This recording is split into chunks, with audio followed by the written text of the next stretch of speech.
Hay una cueva en Dagobah que respira oscuridad. No es una figura retórica. Cualquier sensible a la fuerza que se aproxime puede percibirla densa y fría, como algo muy antiguo que llevara siglos aguardando en silencio. Y Yoda, el gran maestro de la Orden Jedi, construyó su cabaña justo al lado de esa cueva. La pregunta no es por qué eligió ese pantano. La pregunta es por qué eligió vivir junto a lo que más debería haberle repelido. Durante décadas, la respuesta cómoda ha sido que Dagobah era sencillamente un buen escondite. Un planeta remoto, sin presencia imperial significativa, lo suficientemente inhóspito como para disuadir cualquier exploración innecesaria. Y si te quedas con esa explicación, la historia de Yoda tiene cierta coherencia superficial. Un anciano sabio que escoge la discreción sobre el martirio, Maul que elige sobrevivir para pelear en otro momento. Pero esa explicación se desmorona bastante rápido cuando la examinas con detenimiento. El Imperio controlaba decenas de miles de sistemas habitados y dejaba centenares de mundos remotos prácticamente sin vigilancia. Muchos de esos mundos tenían agua potable, refugio natural y atmósferas respirables. Yoda tenía acceso a todos esos datos. Había recorrido la galaxia durante siglos y la conocía como pocos seres vivos la han conocido en toda su historia. Y aún así, eligió un pantano repleto de depredadores, con un suelo capaz de tragarse naves enteras, y una niebla perpetua que convertía la simple visibilidad en un lujo. Esta no fue una decisión tomada a la desesperada. Fue una elección deliberada, calculada, preparada con años de antelación. Para entender por qué tiene el peso que tiene, me hay que remontarse a los últimos años de la República. Si este lore te llega al alma, suscríbete ahora. No mereces perderte lo que viene. La primera vez que Yoda pisó Dagobah no fue durante su huida después de la Orden 66. Fue años antes, en plena Guerra de los Clones, y no fue decisión suya. Fue el espíritu de Qui-Gon Jinn quien lo condujo hasta allí. Qui-Gon había muerto a manos de Darth Maul en Naboo, pero había logrado algo que ningún Jedi de la era moderna había conseguido antes: preservar su consciencia más allá de la muerte física. No como un fantasma completamente visible, todavía no, sino como una presencia, una voz capaz de alcanzar a los vivos bajo condiciones muy específicas. Durante la guerra, esa voz encontró a Yoda con instrucciones concretas que no admitían negociación de ningún tipo. Yoda debía viajar solo. No podía informar al Consejo Jedi de a dónde iba. No podía registrar su ruta de ninguna manera en ningún sistema. Para alguien que era el líder máximo de toda la Orden, estas condiciones podrían parecer excesivas, pero Qui-Gon insistió en que la discreción absoluta era la condición necesaria para todo lo que vendría después. Lo interesante es lo que Yoda hizo a continuación. Obedeció sin cuestionarlo. El ser que había guiado a miles de Jedi durante siglos abandonó Coruscant sin dar explicaciones y viajó solo hasta un mundo del que nadie en el Consejo había oído hablar jamás. Cuando aterrizó en Dagobah por primera vez, encontró un planeta que desafiaba por completo cualquier expectativa de lo que debería significar la pureza en la fuerza.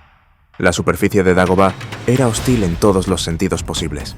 No criaturas depredadoras acechaban entre raíces retorcidas y vegetación diseñada para obstaculizar el movimiento. Plantas venenosas competían por espacio con especies que podían matarte de otras maneras más directas. El suelo era tan inestable que una nave mal posicionada podía hundirse lentamente hasta desaparecer. La niebla espesa lo envolvía todo con una persistencia casi agobiante, y el aire pesaba con la humedad de manera constante. No había nada en ese entorno que sugiriera paz, equilibrio o ninguna de las cualidades que normalmente asociamos con la pureza en la fuerza. Y sin embargo, Qui-Gon describió Dagobah exactamente como eso, un lugar puro. Esta contradicción tiene una resolución, pero no está en la superficie del planeta. Está varios estratos más abajo. Nada en la naturaleza específica de cómo la fuerza se comportaba en ese lugar en particular. La fuerza funcionaba de manera radicalmente diferente en Dagobah, y entender esa diferencia es clave para entender prácticamente todo lo demás. En la mayoría de los mundos, la fuerza viviente, ese flujo que recorre todos los seres vivos, es perceptible y manejable. Un Jedi puede navegar dentro de ella con cierta precisión, rastrear movimientos, percibir estados emocionales a su alrededor. En Dagobah, esa condición sencillamente no existía. La fuerza viviente era extraordinariamente potente en ese pantano porque la vida crecía en cada centímetro del planeta de manera salvaje y sin restricción alguna. Docenas de especies animales en competencia constante, centenares de variedades vegetales peleando por recursos, y millones de organismos que generaban cada uno su propia firma en la red de la fuerza viviente. La superposición de todas esas señales simultáneas generaba un ruido blanco de la fuerza tan denso e impenetrable que rastrear cualquier señal individual dentro de él era técnicamente imposible. Pero Dagobah no se quedaba ahí. La fuerza cósmica, ese plano más abstracto y atemporal que conecta todos los sucesos a través del tiempo y el espacio, también confluía en ese pantano con una intensidad genuinamente inusual. Estos dos aspectos de la fuerza rara vez se concentraban con tal potencia simultánea en un único lugar. La combinación resultante era algo que ningún otro planeta de la galaxia podía ofrecer. Un campo de energía tan completamente saturado en ambos planos que actuaba como una pantalla de invisibilidad perfecta. Intentar seguir a un individuo en Dagobah era como intentar distinguir la voz de una persona en medio de una tormenta eléctrica. Técnicamente, la voz podría estar ahí. Prácticamente, era imposible aislarla de todo lo demás. Y esto tenía consecuencias muy concretas sobre las herramientas que el Imperio usaba para cazar supervivientes de la Orden Jedi. Las naves imperiales estaban equipadas con sistemas de detección de firmas vitales y energéticas diseñados para cubrir distancias enormes con una precisión considerable. Eran instrumentos eficaces en la inmensa mayoría de los entornos, donde el fondo de fuerza era lo suficientemente estable como para que la firma de un Jedi destacara con claridad. En Dagobah, esos mismos sistemas devolvían lecturas que no tenían ningún sentido coherente. Los datos eran caóticos, contradictorios e imposibles de interpretar. El oficial que revisara esa información llegaba siempre a la misma conclusión: un mundo pantanoso sin valor estratégico, con una señal tan saturada e inútil que no merecía análisis adicional. La siguiente pantalla. El siguiente objetivo. Hay una diferencia enorme entre ser ignorado porque eres pequeño y ser indetectable porque el entorno mismo te protege activamente. Dagobah garantizaba esto, segundo, de una manera que ninguna tecnología conocida podía sortear. Si sientes el peso de los que cayeron sin que nadie pudiera salvarlos, suscríbete. Este canal es para ti. Luke Skywalker experimentó esta realidad en primera persona cuando se aproximó con su ala X años después. Los instrumentos de la nave comenzaron a fallar incluso antes de que atravesara la atmósfera por completo. El ordenador de navegación, le daba lecturas que se contradecían entre sí sin ninguna lógica aparente. Los sistemas de detección registraban objetos que físicamente no existían, mientras omitían los que sí estaban presentes. La tecnología de la nave, diseñada para operar en prácticamente cualquier entorno estándar de la galaxia, simplemente no podía procesar lo que Dagobah le estaba presentando. El resultado fue que Luke se estrelló en el pantano, porque sus propios sistemas de control se rindieron antes de poder realizar un aterrizaje mínimamente controlado. Esto no era un fallo técnico puntual ni ningún tipo de coincidencia. Era Dagobah haciendo exactamente lo que siempre hacía: convertir cualquier intento de rastreo o navegación convencional en una empresa completamente inútil. Pero la interferencia de la fuerza viviente era solo la primera de las capas de protección que Dagobah ofrecía. La segunda era considerablemente más sofisticada en su funcionamiento, y al mismo tiempo, infinitamente más inquietante en su naturaleza. Y tiene todo que ver con esa cueva que Yoda eligió tener como vecina permanente durante más de 20 años. La cueva del lado oscuro de Dagobah llevaba allí mucho antes de que ningún Jedi posara un pie en el planeta. Sus orígenes exactos permanecen en la oscuridad, incluso dentro del canon actual. Lo que no está en absoluto en discusión es que irradiaba energía del lado oscuro de la fuerza de manera constante y perfectamente detectable. Cualquier sensible a la fuerza podía percibirla desde una distancia considerable, densa como el calor de una fuente cercana, e imposible de ignorar para quien tuviera la capacidad de sentirla. Para la inmensa mayoría de los Jedi, este hecho habría sido razón suficiente para dar media vuelta. Los lugares impregnados del lado oscuro podían afectar a quienes permanecían en su proximidad durante demasiado tiempo, ejerciendo una presión psicológica acumulativa que alimentaba los miedos más profundos y empujaba lentamente hacia terrenos muy peligrosos. Un Jedi que buscara refugio habría puesto tantos kilómetros como fuera posible entre esa cueva y su ubicación elegida.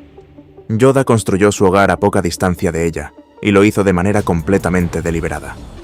Esta decisión no era ninguna excentricidad del anciano maestro.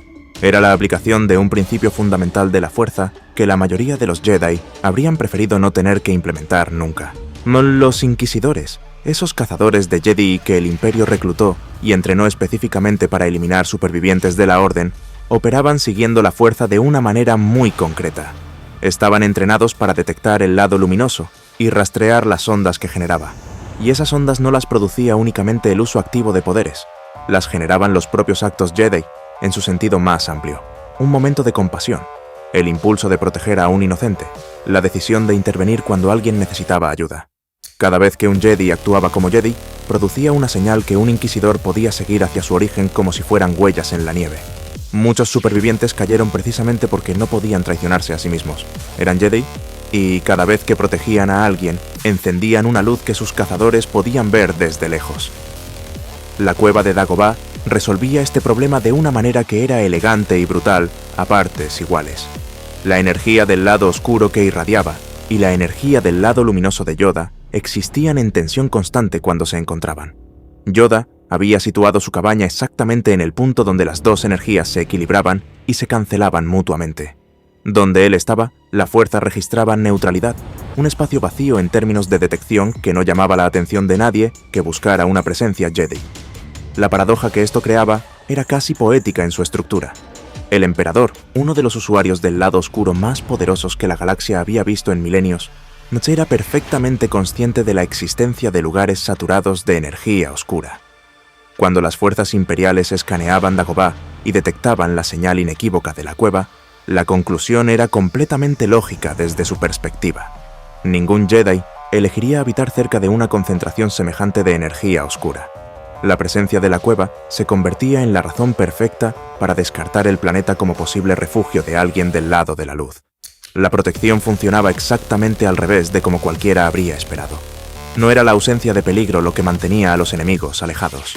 Era la presencia de un tipo específico de peligro que los propios prejuicios de los cazadores convertían en escudo invisible. Pero había todavía una tercera capa de protección, y en muchos sentidos era la más sencilla y la más efectiva de todas. Dagobah no existía en ninguna base de datos que el Imperio pudiera consultar.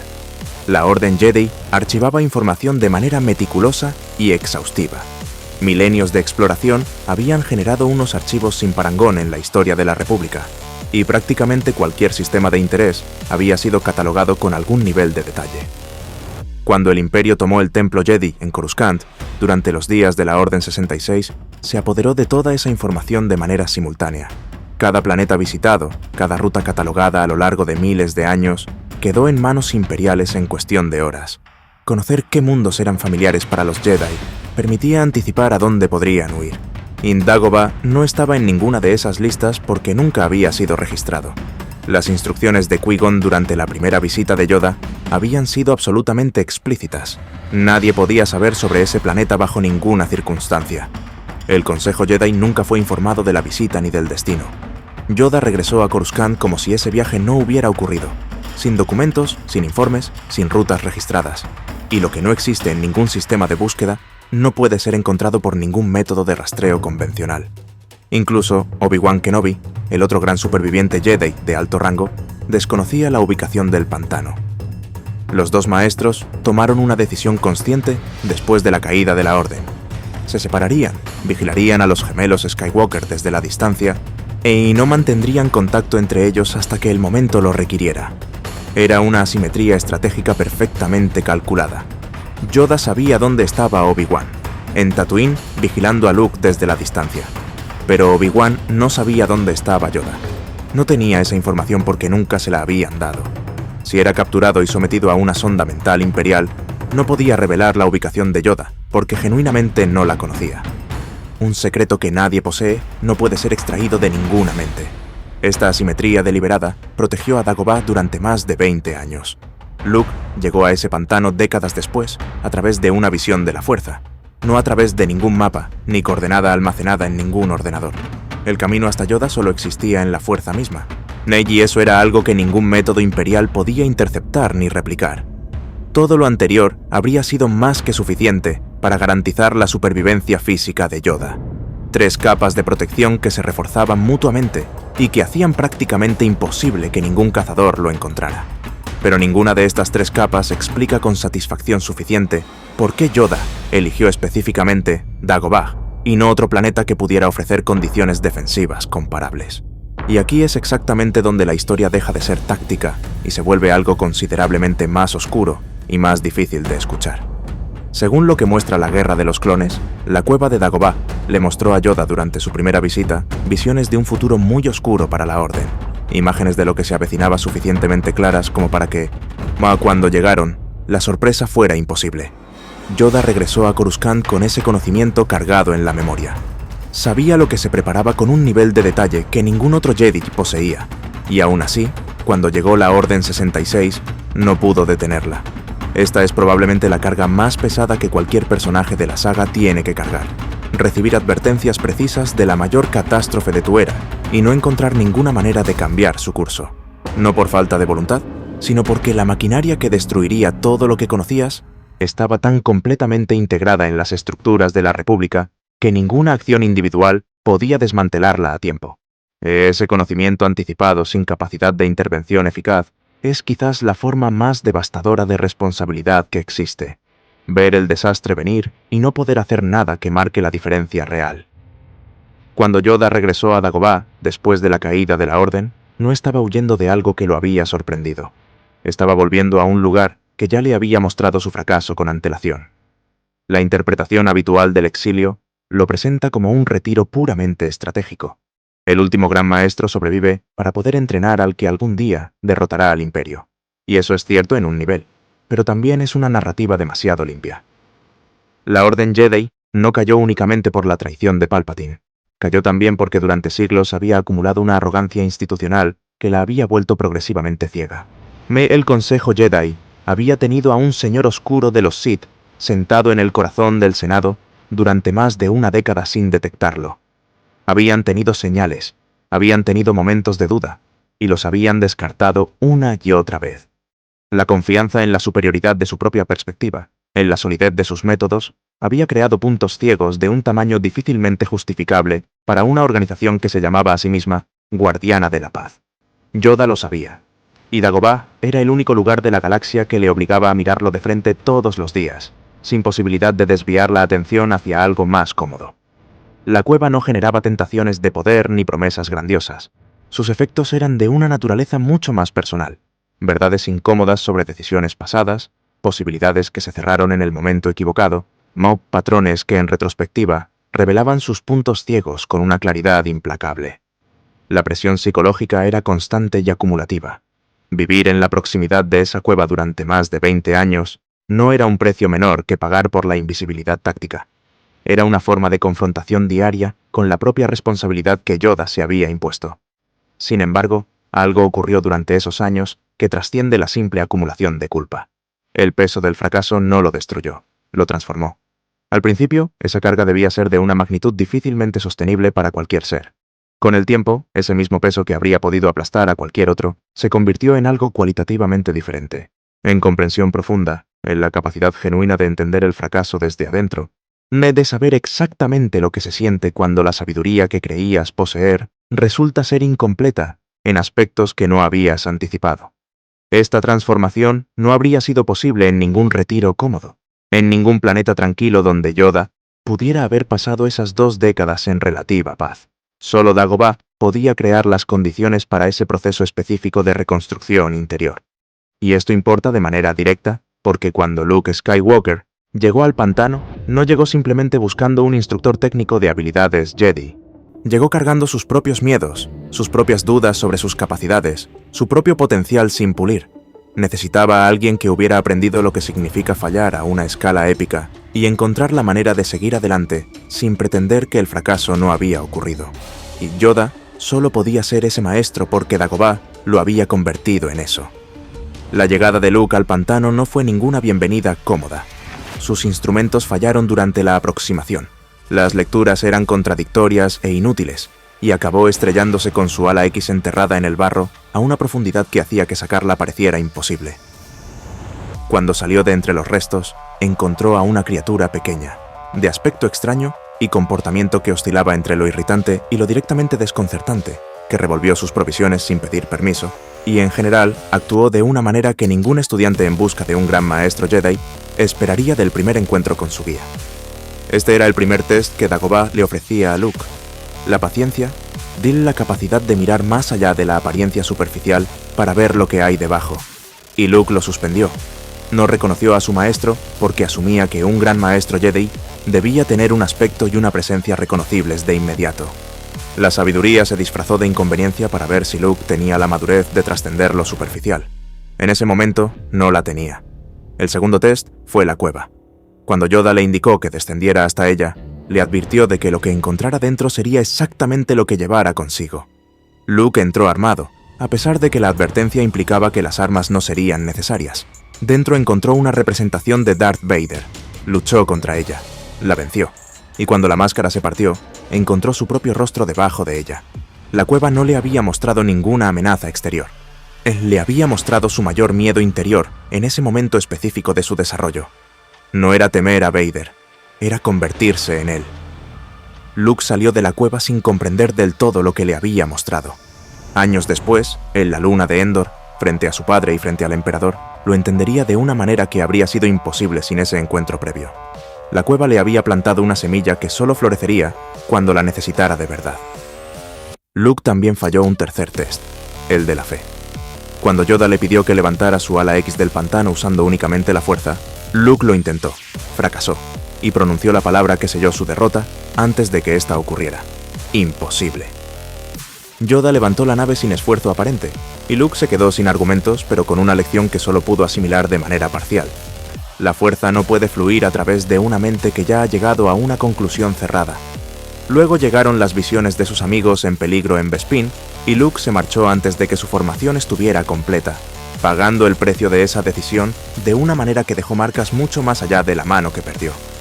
Pero la parte más relevante no son esos fracasos individuales, es lo que Luke hizo después de ellos. Volvió. Humillado, consciente de cuánto le faltaba por aprender, regresó al pantano para terminar lo que había empezado. En esa segunda visita, Yoda completó la transmisión de lo que tenía que transmitir y pasó al otro lado sabiendo que el último Jedi había sido formado.